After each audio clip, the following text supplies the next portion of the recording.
ชีวิตของผมเนี่ยจะไม่ได้เป็นชีวิตของคนเดียวแล้วต้องมีการวางแผน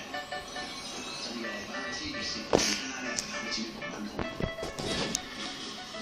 在这个节骨眼跟法律考试的考试的公司他们结果到在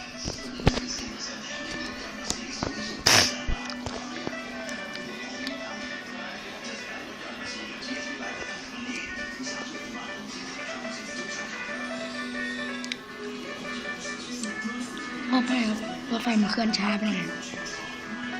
ได้ทำเองครับมีคนบีมสนับสนุนครับช่วยทำด้วยอันนี้เพลงไม่ได้ชอบกันครับไม่ได้ยินก็ไม่เป็นไรครับก็ดูใน YouTube ก็ได้อ้าวไอ้เหี้ยไปดูนะวิวท่านดูวิวอาจจะไม่ได้ยินเสียงนะ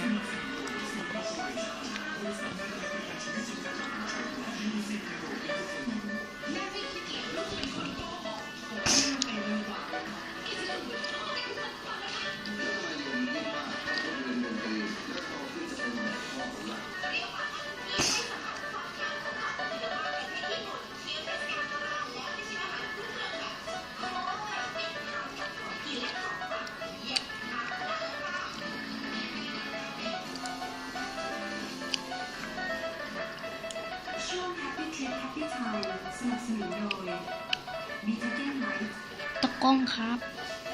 กูสาเป็นนักกล้องแทนมึงไงน่ะกูเขาสาให้มึงมาเล่นเพลงให้เลยอ่ะเข้าใจไหมไอ้สัส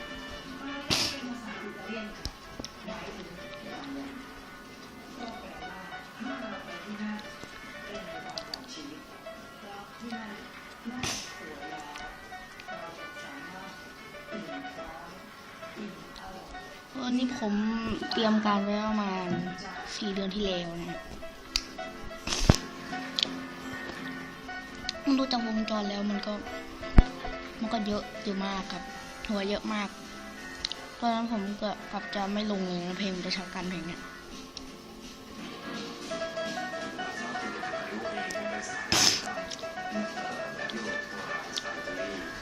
ถ้าไม่ได้ยินก็เดี๋ยวมาอัดใหม่ก็ได้ครับอัดใหม่เหมือนเดิม